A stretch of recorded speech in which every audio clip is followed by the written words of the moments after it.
If finances are affecting your mental health, it can be pretty hard to know where to turn to, and it can be a pretty lonely experience. So I'm going to talk through some of the resources that might be available to you right now from a financial perspective and also in terms of support for your mental health and emotional well-being. So let's start with the financial support.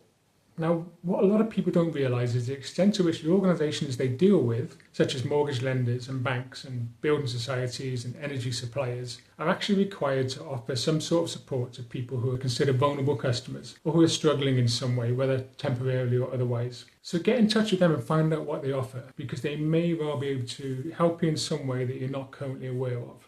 And also take a bit of time to have a look online at some of the information that's available there. And I'm thinking of credible, impartial sources of information such as Money Helper.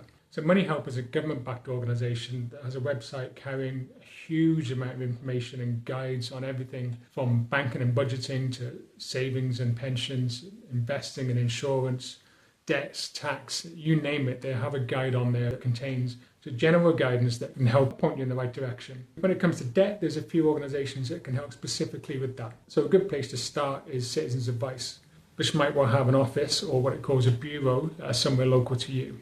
And there's also options including National Debt Line and the Step Change Debt Charity, which also offers information, but it can also work with you in developing solutions towards dealing with those specific debt problems. So what about emotional support and mental health support? So a really good place to start here is Samaritans. So when we're struggling with these things, it can be pretty hard to reach out, and it can be really difficult to talk to people around us, people we know. So it can be quite helpful to talk to someone confidentially and anonymously.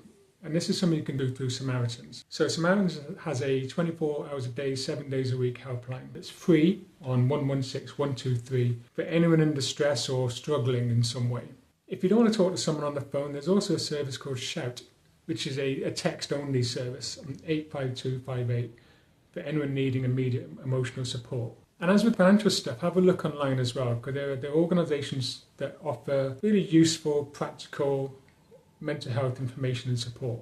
So one option here is the Mind Mental Health Charity, which has guides and information on all aspects of mental health. Whether it's you that's struggling and wanting to find more information, or you're trying to support someone else through their difficulties.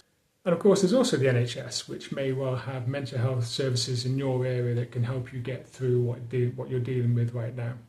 And when it comes to local services, have a look at a website called hubofhope.co.uk, which is basically a directory of mental health services throughout the UK. So have a look on there and enter the area or town, city or village you live in and find out what there is local to you, because it might include services that you're not currently aware of.